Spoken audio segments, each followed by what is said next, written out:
की बड़ी खबरों के साथ ग्रैंड न्यूज में आपका स्वागत है। नमस्कार, मैं तिलेश्वरी। आगे बढ़ने से पहले आइए देखते हैं आज की हेडलाइंस। प्रभारी मंत्री कवासी लखमा ने भाजपा प्रदेश महामंत्री केदार कश्यप के द्वारा प्रियंका गांधी के ऊपर दिए बयान पर किया पलटवार। बस्तर में पूर्व कैबिनेट मंत्री व भाजपा महामंत्री केदार कश्यप व बस्तर प्रभारी मंत्री कवासी लखमा के बीच जुबानी जंग जारी।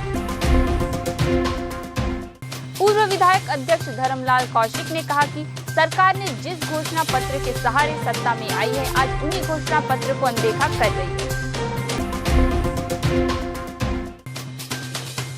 9 अप्रैल से 3 दिनों तक धूमधाम से मनेगी गड़िया महोत्सव।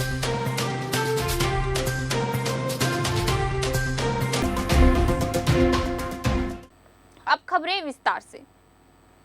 जगदलपुर प्रवास के दौरान बस्तर प्रभारी मंत्री कवासी लखमा ने भाजपा प्रदेश महामंत्री केदार कश्यप द्वारा कांग्रेस के राष्ट्रीय महासचिव प्रियंका गांधी के विषय पर दिए गए बयान पर पलटवार करते हुए कहा कि केदार कश्यप को गांधी नेहरू परिवार के विषय में थोड़ी जानकारी रखनी चाहिए कि आज़ादी गांधी नेहरू परिवार के कारण हासिल हुई, तभी वे चुनाव लड़े और मंत्री बने।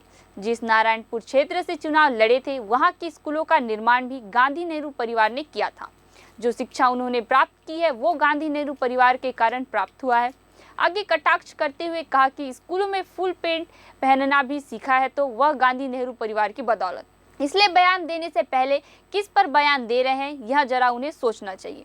केदार कश्यप 15 साल मंत्री रहते हुए अपने विधानसभा क्षेत्र में कितने काम किए हैं और हमारे 4.5 साल के कार्य में हमारी सरकार ने जो काम किया है, दोनों में अंतर कर ले, तब उन्हें सब पता चल जाएगा। बस्तर की जनता सब जानती है, आगामी चुनाव में भी उन्हें सबक सिखाएगी जनता। यहाँ पर प्रियंका गांधी आ रही हैं तो यहाँ इनको दिखाने लायक है क्या? कांग्रेस पार्टी ने इस बस्तर के लिए किया क्या है? एक भी योजना, एक भी कार्यक्रम बता दे जो उनको दिखा सके। ये केवल और केवल झुंझुना पकड़ने के लिए आ रहे हैं और यहाँ के लोगों को के साथ में जिस तरीके से इन्होंने वादा खिलाफी की है, आज उनको आकर के यहाँ पर इसके लिए माफ़ी मांगनी चाहिए।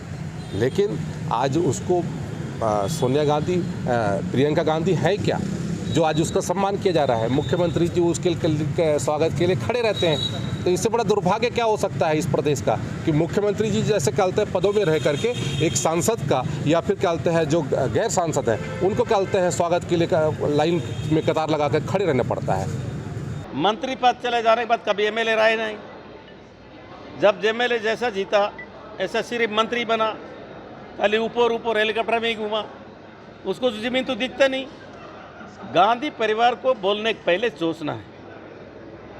अगर इस अबूझ मार के उसके नारायणपुर विधानसभा में जो आश्रम चल रहा है ना, विवेकानंद आश्रम, इंदिरा गांधी को लिए, उनके कारण हम अबूझ मार के लोग आज डॉक्टर बन रहे हैं। अगर केदार कश्यप को स्कूल जाने का गांधी परिवार दिया, उसी स्कूल में पढ़ा है, उसी स्कूल में फुल पेंट पहनने सीखा है, ये क्यों भूल जा रहे हैं? 15 साल मुख्यमंत्री रहने के बाद अपना बानपुरी को तहसील नहीं बना पाया, मर्दापाल को तहसील नहीं बना पाया, कोका मेटा को तहसील नहीं बना पाया, छोटे डोंगर को तहसील नहीं बना पाया। भूपेश बघेल सरकार ने उनके विधानसभा में, बाकी मैं नहीं गिन रहा हूँ, गिनेंगे तो बहुत टाइम होगा, उसके विधानसभा में 4 तहसील बनवाया, आत्मानंद स्कूल खोले। इस बात का कुछ ही है, तुम्हारा मर्दपाल को कॉलेज दिए, ये क्यों नहीं बनाए? शिक्षा मंत्री थे, कौन रोका था इसको? इसलिए आने वाला समय में इसको सबक सिखाएंगे आके जनता। जगदलपुर बस्तर प्रवास के दौरान आबकारी मंत्री व बस्तर प्रभारी मंत्री कवासी लखमा ने भाजपा महामंत्री केदार कश्यप पर सुकमा के मामले में दिए बयान पर पलटवार करते हुए कहा कि केदार कश्यप भड़काऊ बयान देकर नेतागिरी कर रहे हैं। सुकमा में हुए घटना में भूपेश सरकार निंदा करती है, पूरा कांग्रेस पार्टी इस बात पर निंदा करता है और हमारे पुलिस प्रशासन को बधाई देता हूं जिन्होंने इस प्रकार की घटना घटित करने वाले व्यक्ति को तत्काल जेल भेजा है। और बस्तर प्रभारी मंत्री कवासी लखमा ने यह भी कहा कि बस्तर में सभी समाज के लोग रहते हैं, सभी में भाईचारा है, आपस में मिलजुल कर मेला मंडी त्योहार को मानते हैं। ऐसे शांत सुकमा, शांत बस्तर को कुछ लोग बिगाड़ने की कोशिश में लगे हुए हैं। इस देश में कानून है, इस पर सख्त कानूनी कार्रवाई होगा। समुदाय विशेष के एक व्यक्ति ने गो मांस खाते हुए हिंदुओं को अभद्र टिप्पणी की, अपमानित करने की कोशिश की। ऐसे तत्व को आज कांग्रेस का कहीं ना कहीं से सुरक्षा प्राप्त है, क्योंकि उसके हाथ में कांग्रेस का झंडा है। जहां एक और रामनवमी के एक दिन पहले जब सुकमा में मामला आया तो वहां पर जो हिंदू थे उनके ऊपर लाठी बरसाई गई। किसके सर पर लाठी बरसाई गई? आज ऐसे तत्व जो खुलेआम घूम रहे हैं, उनको किनका संरक्षण प्राप्त है? किनके कारण से ये लोग आज इस तरीके से व्यवहार करते हैं? आज कहीं ना कहीं से हमारे इस छत्तीसगढ़ में, हमारे बस्तर में जो गो हत्या हो रही है, गो तस्करी हो रही है, उसके पीछे कहीं ना कहीं से ऐसे लोग उनमें शामिल हैं और उनको ऐसे नेताओं का संरक्षण प्राप्त है। कांग्रेस को इस कृत्य के लिए माफी मांगना चाहिए और जो हमारे समाज को अपमानित करने की कोशिश की है उनके ऊपर कड़ी से कड़ी कार्रवाई करनी चाहिए। भूपेश बघेल का सरकार ने जिस दिन जो भी घटना किया है उसको पूरा लोग निंदा किए।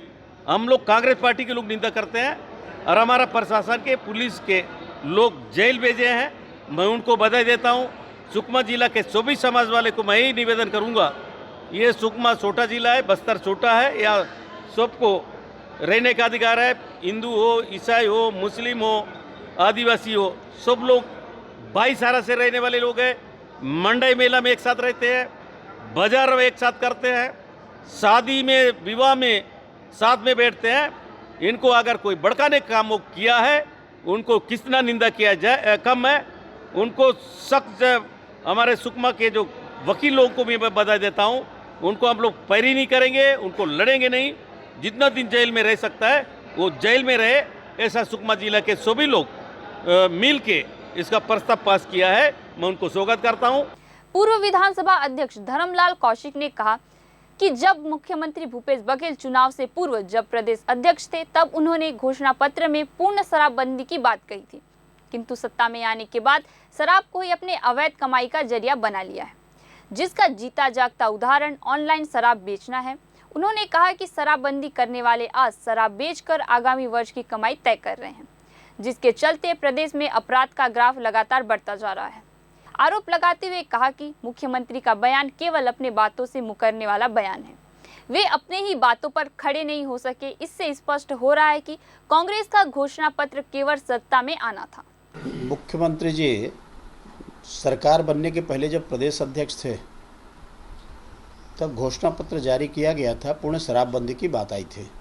जिस प्रकार से कल से उनके बयानबाजी जारी है कि शराब को लेकर के समाज को शामिल करना है, लोग पीना छोड़ दे तो हम शराबबंदी करेंगे, ये तो कुल मिलाकर के पलटू राम का बयान है।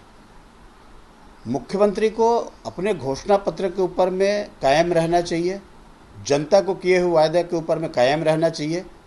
और जिस प्रकार से शराबबंदी को लेकर के उन्होंने वादा खिलाफी किया है, और ये कहना कि भारतीय जनता पार्टी 15 साल में शराबबंदी क्यों नहीं की है। डॉक्टर रमन सिंह ने पॉपुलेशन के आधार पर घटाने का काम किया, कोचिया प्रथा पूरा समाप्त कर दिया, प्रदेश में शांति की स्थिति थी, अपराध में रुकावट आई थी।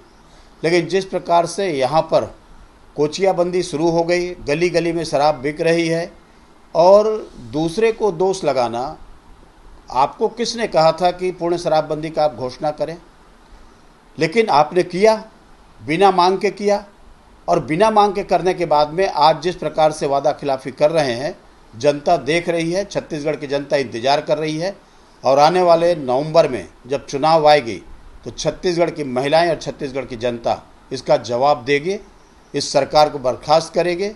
खट्टर गच्छाधिपति आचार्य भगवंत श्री जीन मणिप्रभ सुरेश्वर जी आदि ठाणा सात जी का स्वागत करते हुए भाजपा पदाधिकारीगण स्टेट बैंक चौक में स्वागत करने वालों में मुख्य रूप से किरण देव, श्रीनिवास राव मद्दी, संतोष बाफना, योगेंद्र पांडे, श्रीनिवास मिश्रा, ब्रिजेश सिंह भदौरिया, योगेंद्र कौशिक, बी जयराम, अनिल लुक्कर, सुरेश गुप्ता, बी जयराम, संग्राम सिंह राणा, प्रकाश झा, खेम सिंह देवांगन, अविनाश श्रीवास्तव, हरीश पारेख, आशीष मिश्रा सहित भाजपा कार्यकर्ता उपस्थित थे। 8 अप्रैल 2023 को बस्तर जिला मुख्यालय राजीव भवन में जोनल इंचार्ज अंशुल मिश्रा एवं सलमान नवाब युवा कांग्रेस के राष्ट्रीय प्रवक्ता जावेद खान की उपस्थिति में बस्तर जिला युवा कांग्रेस के शहर जिला अध्यक्ष अजय बिसाई के द्वारा एक प्रेस वार्ता का आयोजन किया था, जिसमें यंग इंडिया के बोल सीजन 3 प्रतियोगिता का विमोचन किया गया। यंग इंडिया के बोल कांग्रेस के पूर्व राष्ट्रीय अध्यक्ष राहुल गांधी द्वारा शुरू किया गया भारतीय युवा कांग्रेस का एक महत्वाकांक्षी प्रोजेक्ट है, जिसके तहत आम और सामान्य पृष्ठभूमि के प्रतिभाशाली युवाओं को राजनीतिक मंच मुहैया कराया जाता है। युवा कांग्रेस के प्रदेश प्रवक्ता अंशुल मिश्रा ने बताया कि जिस दौर में भाजपा नागरिकों की अभिव्यक्ति का आक्रमण कर रही है, उस दौर में युवा कांग्रेस देश के युवाओं को बोलने का मंच प्रदान कर रही है। आम और सामान्य परिवार के युवाओं को राजनीति से जोड़कर सहभागी लोकतंत्र को मजबूत बनाना इस कार्यक्रम का मुख्य लक्ष्य है। पिछले 2 सीजन की अभूतपूर्व सफलता के बाद अब हम तीसरा सीजन शुरू कर रहे हैं। आज देश महंगाई, बेरोजगारी, सार्वजनिक संपत्तियों की बिक्री, चीनी घुसपैठ, किसान समस्या, गिरती हुई अर्थव्यवस्था जैसी कई अन्य ज्वलंत मुद्दे हैं, किंतु भाजपा सरकार इन असल मुद्दों से देश का ध्यान भ्रमित करने के लिए निरर्थक व उन्मादी मुद्दों को हवा देने का काम करती है। ऐसे में इस प्रतियोगिता का सीजन 3 भी देश के युवाओं की मुखर आवाज बनने का काम करेगा। राष्ट्रीय ग्रामीण आजीविका मिशन बिहान के कर्मचारियों की अनिश्चितकालीन हड़ताल को भारतीय जनता पार्टी ने समर्थन दिया है। 14 मार्च से काम बंद कर कृषि उपज मंडी परिसर में अनिश्चितकालीन हड़ताल पर धरने पर बैठी बिहान कार्यकर्ताओं से भाजपा नेताओं ने वहां पहुंचकर समर्थन दिया और उनकी मांगों को पूर्ण करने के संबंध में सहयोग करने कहा है। बिहान कार्यकर्ता अपनी 4 सूत्री मांगों को लेकर प्रदेशव्यापी बेमुद्दत हड़ताल पर हैं। वह बस्तर जिले की करीब 3000 बिहान कार्यकर्ता कृषि उपज मंडी में धरने पर बैठी हुई है। धरने को संबोधित करते हुए पूर्व सांसद दिनेश कश्यप ने कहा कि बिहान कार्यकर्ता बहनों का कार्य अत्यंत महत्वपूर्ण है, जिन्हें पूर्ण करने कड़ा परिश्रम बिहान कार्यकर्ता बहनों को करना होता है। भाजपा उनके हड़ताल का समर्थन करती है और उनकी मांगों को पूरा करने साथ है। भाजपा जिला अध्यक्ष रूप सिंह मंडावी ने भी अपने संबोधन में बिहान कार्यकर्ताओं के काम बंद हड़ताल को समर्थन देने व इस बाबत आवश्यक कदम उठाने कहा। बॉलीवुड के कलाकारों के रंगारंग प्रस्तुति, संभाग स्तरीय खेलकूद प्रतियोगिता और कई रंगों से सजेगी गड़िया महोत्सव। गड़िया महोत्सव का 9, 10 और 11 अप्रैल को आयोजन किया जा रहा है। बस्तर सांसद दीपक बैज दिल्ली से लौटते ही गड़िया महोत्सव की तैयारियों का जायजा लेने पहुंचे।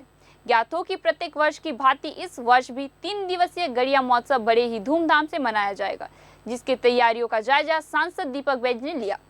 भारतीय जनता पार्टी नगर मंडल की बैठक भाजपा कार्यालय में शुक्रवार को संपन्न हुई। नवनियुक्त मंडल प्रभारी योगेंद्र पांडे एवं सह-प्रभारी ब्रिजेश सिंह भदौरिया की उपस्थिति में बूथ सशक्तिकरण अभियान के संबंध में विस्तार से चर्चा की गई और तय समय पर संगठन के इस महत्वपूर्ण कार्य को पूर्ण करने कहा गया। प्रभारी एवं सह-प्रभारी ने अपनी पहली बैठक में सभी पदाधिकारियों का परिचय भी प्राप्त किया। प्रभारी योगेंद्र पांडे ने कहा, 10 अप्रैल तक बूथ सशक्तिकरण का शेष काम पूर्ण करना है। यह विषय अत्यंत अनिवार्य है। कार्य क्रियान्वयन के संबंध में समस्या होने पर वरिष्ठ सदस्यों का मार्गदर्शन लेकर कार्य पूर्ण करें। सब प्रभारी ब्रिजेश सिंह भदौरिया ने कहा कि आपसी सामंजस्य बनाकर बूथ सशक्तिकरण कार्य को पूरा करना है। आगामी चुनाव को दृष्टिगत रखते हुए यह कार्य अत्यंत महत्वपूर्ण है, जिसे गंभीरता से पूरा करें। कार्यक्रम का संचालन संग्राम सिंह राणा एवं आभार आर्येंद्र सिंह आर्य ने किया।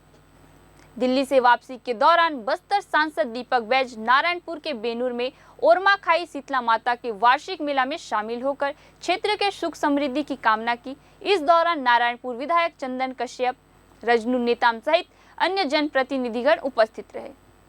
बेमेतरा जिले के साजा इलाके के गांव बीरनपुर में 2 समुदाय के झड़प पत्थरबाजी के बीच एक की मौत।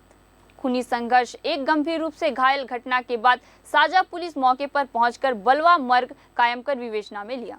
वही पुलिस मौके पर पहुंचकर पंचनामा कार्रवाई कर आरोपियों को धरपकड़ अभियान शुरू कर दिया। इस घटना में 23 वर्षीय युवक की मौत हुई और ASIB आर ठाकुर भी घायल हुए। इस बलवा में हिंदुओं ने किया मुस्लिम की गाड़ी को आग के हवाले और गांव छावनी में तब्दील हो गई। इस माहौल को देखते हुए भारी संख्या में सुरक्षा की दृष्टि से पुलिस बल तैनात की गई है। इसमें 2 पक्षों में झगड़ा हुआ है और इस विवाद बहुत बढ़ गया है और इसमें एक 23 साल का लड़का है, उसकी मृत्यु हो गई है और इसके बाद बॉडी निकालने के लिए जब पुलिस टीम आई है उन पर भी हमला हुआ है, जिसमें एएसआई ठाकुर उनको सिर पर गंभीर चोट आई है, जो अभी वर्तमान में हॉस्पिटल में है, और अन्य 2 पुलिसकर्मियों को भी चोट लगी है, जिस पर मौके पर तुरंत मैं और कलेक्टर साहब और तमाम अधिकारी पहुंचे हैं और गांव वालों को काफ़ी देर समझाइश दी गई है और इनको पूरी कार्रवाई करने की आश्वासन दिया गया है। गांव वालों द्वारा 9-10 लोगों को चिन्हांकित किया गया है और उनमें से इन्होंने 11 लोगों को चिन्हांकित किया और उनमें से 9 लोगों को पुलिस अपने कस्टडी में ली है और उनसे पूछताछ जारी है।